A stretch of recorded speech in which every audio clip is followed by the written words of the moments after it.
Bienvenue dans les vraies voix de l'emploi. On est ravis de vous retrouver avec notre expert Jérôme Laverny qui est avec nous. Bonsoir Jérôme. Bonsoir Jérôme. Merci d'être avec nous. Au sommaire de cette émission, les seniors, un véritable enjeu. Impossible de parler réforme des retraites sans parler emploi des seniors, bien entendu, sujet longtemps négligé qui n'a jusqu'alors pas fait l'objet, en tout cas, de beaucoup de mesures si on compare avec celles qui visent les jeunes. Or, les seniors font face à un véritable parcours du combattant pour retrouver un emploi ou préserver le leur. L'âge est la première discrimination à l'embauche. Nos deux témoins, Jean-Christophe, Katouchka, en font les frais.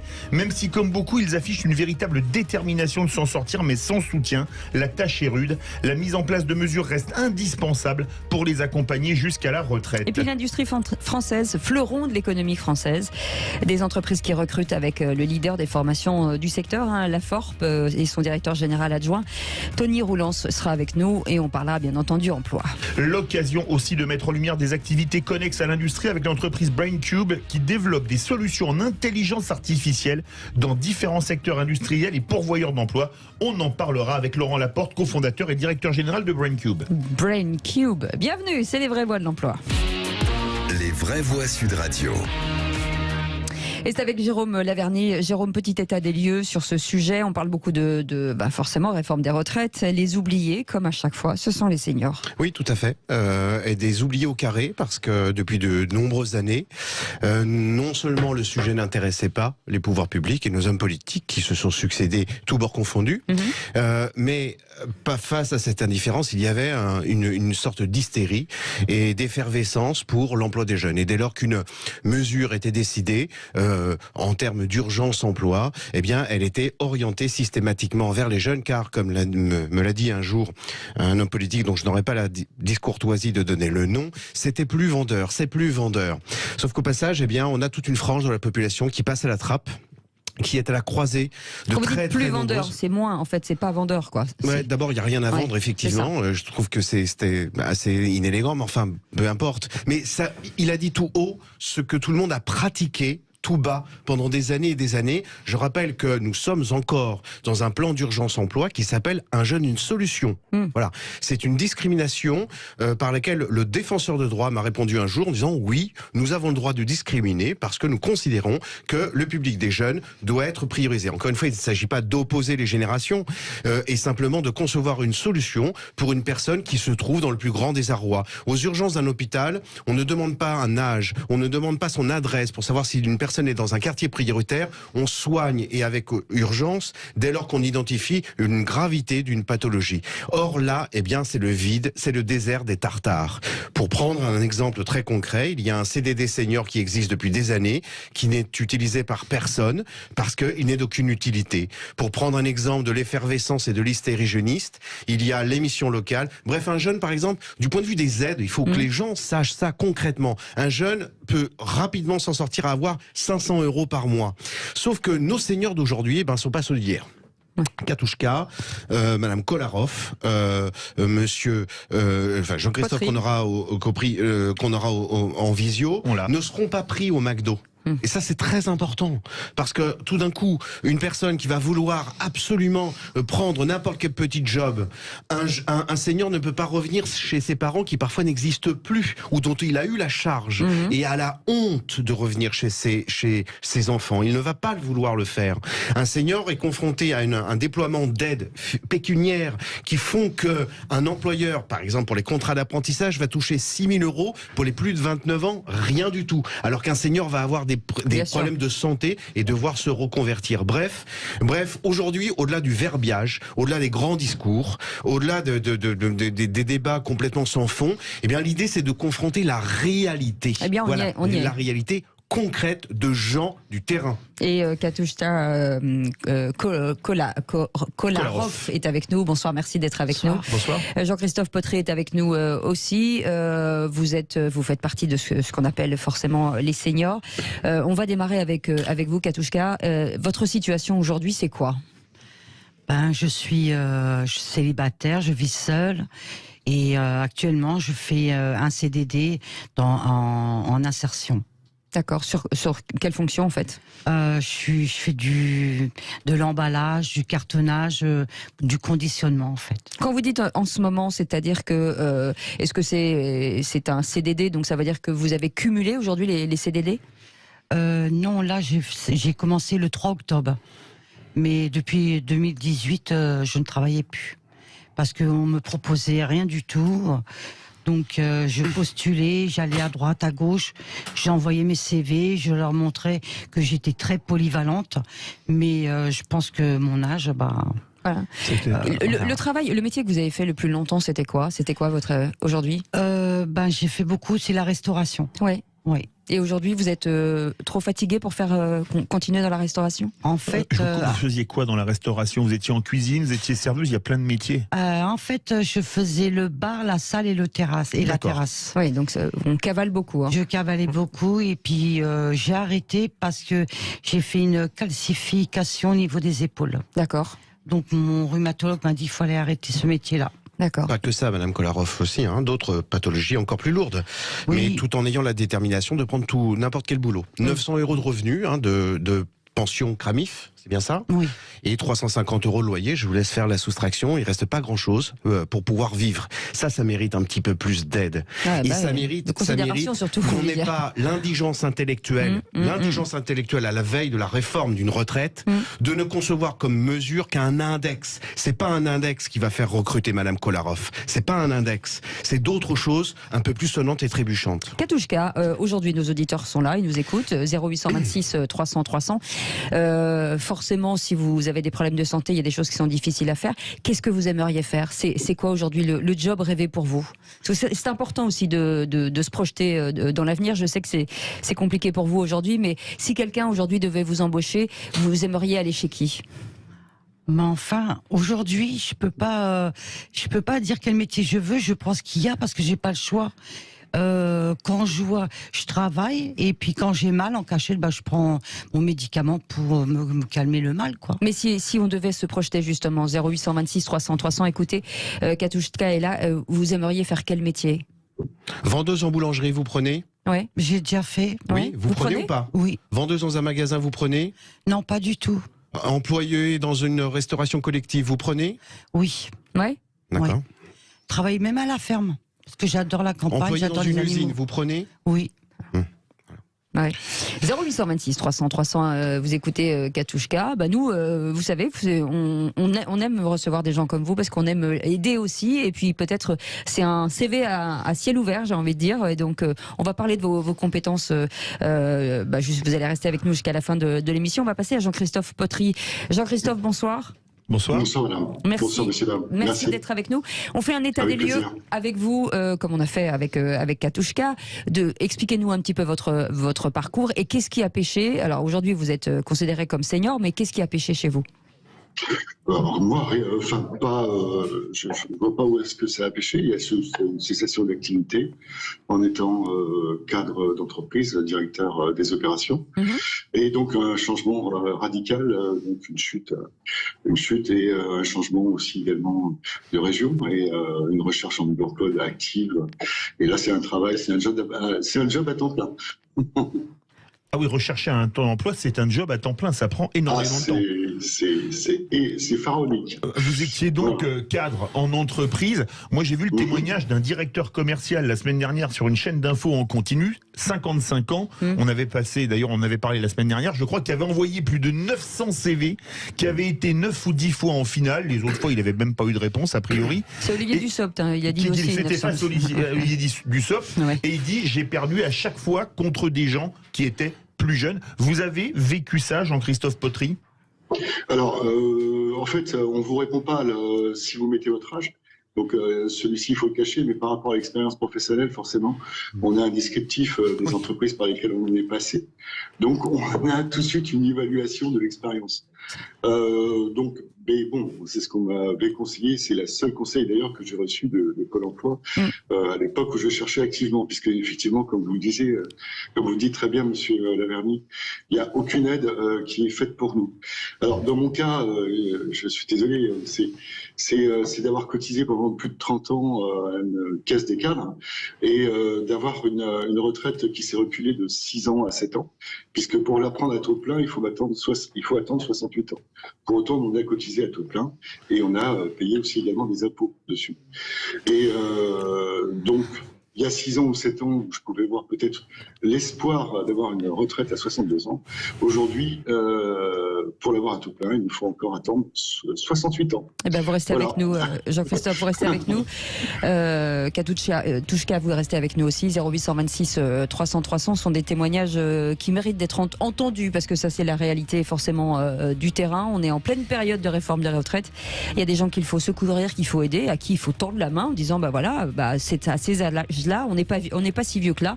Du moment qu'on a envie de travailler, Jérôme Laverny, c'est le principal. Vous restez avec nous, c'est les vraies voix de l'emploi. On est ensemble jusqu'à 20. Sud Radio, les vraies voix qui font bouger la France. 19h-20h, les vraies voix de l'emploi. Jérôme Laverny. C'est les vraies voix de l'emploi avec Jérôme Laverny. C'est une émission particulière de témoignages de l'emploi de seniors face à l'emploi aujourd'hui, face au refus, face à la bêtise, souvent, parce que là on peut parler de bêtises, avoir des gens qui sont volontaires, qui ont envie et à qui on ferme la porte. Jérôme Laverny. Il faut continuer en disant encore une fois que nos seniors d'aujourd'hui ne sont pas ceux d'hier et la vie d'aujourd'hui n'est pas celle d'hier. Il n'y a plus de petits métiers vers lesquels Madame Kolarov peut envisager de se positionner sans avoir un niveau d'informatique, sans avoir un niveau de ceci ou de cela. Donc c'est plus tout à fait la même chose. Il y a une solitude qui est considérablement accrue. On ne parle pas assez, c'est très de l'impact. Je dis pas sentimental, mettons le côté sentimental de côté, mais de l'impact économique que peuvent avoir de nombreuses séparations qui explosent la situation économique des personnes, et on voit des gens qui sont dans un désarroi total.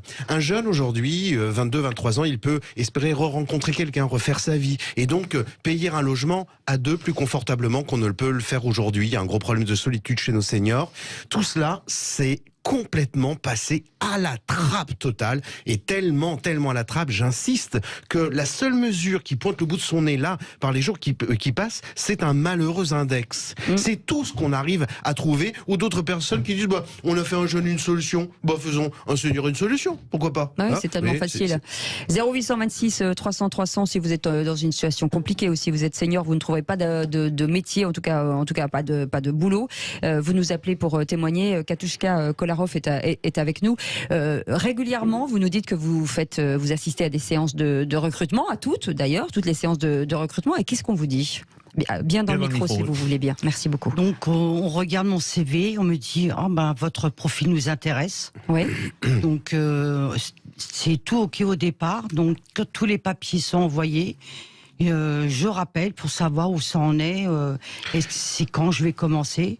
On me dit pas pour l'instant, l'activité a beaucoup baissé, donc il faut patienter. Donc je fais ça, puis après les jours y passent, les mois y passent, plus rien. Alors ça c'est très intéressant parce qu'on est dans une société du 5 fruits, 5 légumes par jour. Donc dans une société où on aime bien se donner bonne conscience, où on agite du verbe comme ça. Et donc oui, c'est mal poli de dire à une personne vous êtes trop vieille, alors on va pas vous prendre. Puis c'est interdit. Et puis c'est interdit par la loi. Et tant mieux. Mais l'interdiction par la loi, c'est pour ça que l'index va pas marcher. L'interdiction par la loi ne donne pas du boulot à Madame Kolarov. C'est pas parce qu'on va dire attention, il faut être poli, il faut dire 5 fruits, 5 légumes, et il faut pas dire qu'on discrimine à l'âge. C'est pourtant ce qui va se passer dans la réalité, à commencer dans les rangs de l'État. Les collectivités locales ne peuvent pas recruter en contrat d'apprentissage au-delà de 29 ans. Donc attention à l'index pour l'État. Jean-Christophe, vous participez aussi, vous, à des séances de recrutement assez régulièrement. Je vois que vous délinez de la tête, mais... Non, j'en ai eu fait, oui, bon. Ça nous apprend pas grand-chose. On a été recruteur soi-même, donc on connaît particulièrement les ficelles et là où on va choper. Ça ne met en rien en exergue quoi que ce soit. Mais qu'est-ce qu'ils vous disent ? Qu'est-ce qu'ils vous disent en fait ? Ils justifient quoi ? Ils vous disent quoi ? En fait, la seule chance qu'on peut avoir en tant que senior, c'est quand vous tombez sur une entreprise qui a des problèmes et donc on peut apporter des solutions. Et ça ce qu'on appelle des managers de transition, c'est ça ? C'est ça. Ça s'appelle sur un quiproquo ou une problématique donc relevée par l'entreprise et face à un mur. Donc là, on va utiliser la personne pour résoudre le problème. Et puis après, écoutez, une fois qu'il est résolu, que ce soit en termes de management ou en termes législatifs, on passe à autre chose. Une petite question pour Monsieur Bautry. Quel a été votre plus haut salaire dans votre carrière professionnelle ? Alors, brut ou net ? Peu importe. Choisissez l'un des deux. Brut, c'était 6 500. Et là, aujourd'hui, vous gagnez combien ? 6 500. Oui, c'était 6 500 et donc net c'était 3 000, donc tout le reste c'est des cotisations.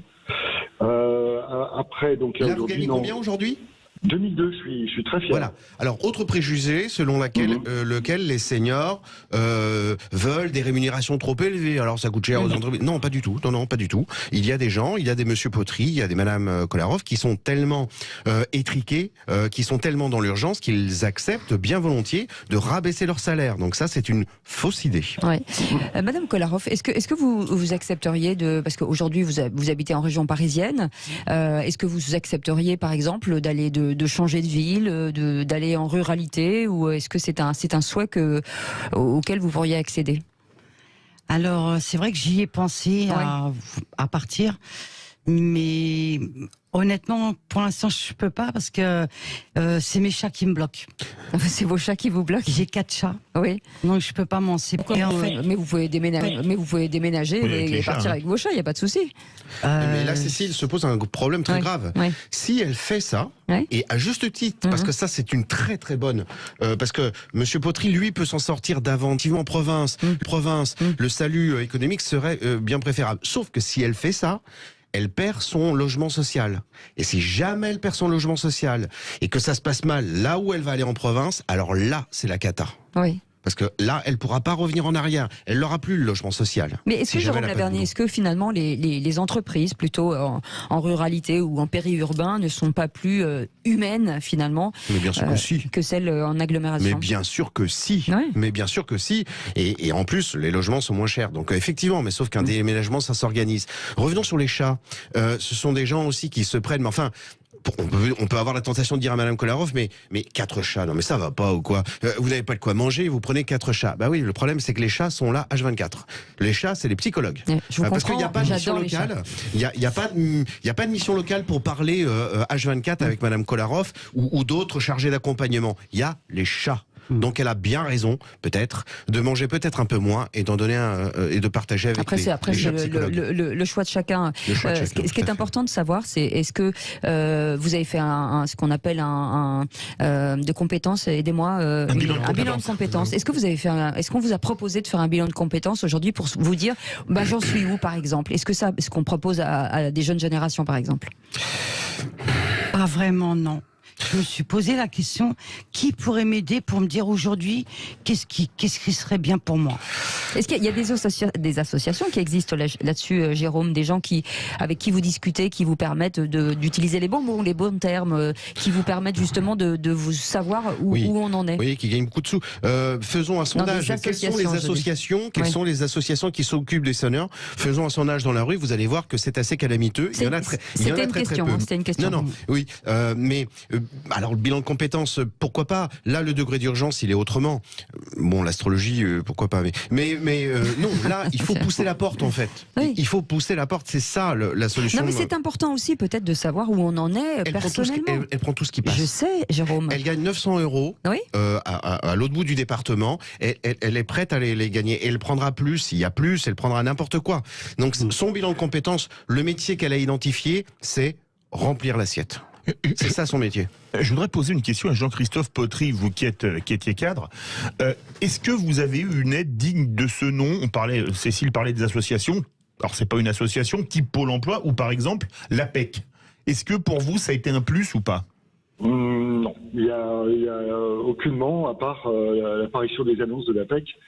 Et aucunement de la part de Pôle Emploi, malheureusement, malgré la qualité de notre conseillère qui est très, très aimable. Mais il y a absolument rien qui soit fait parce que on était encore dans ce laps de temps où on disait, écoutez, il va bientôt prendre sa retraite. Mais là, donc on nous laissait tranquille, si vous voulez, quelque part. À part se justifier de temps en temps et puis des annonces. Mais non, il y a rien qui existe à ce niveau-là. Non. En 2016, comme Madame Kolarov, François Hollande avait reçu une des seniors que nous avions envoyée à TF1 à l'époque, puisque c'est une grande émission qu'en témoin, des 2016. On parle de 2016, c'est-à-dire il y a 6 ans et demi. Des promesses avaient été faites, 0 pointé. 6 ans et demi pour agir, nom d'un chien. Mais c'est pas vrai, quoi. Il y avait un spectacle, Un jeune, une solution à l'Olympia l'année dernière.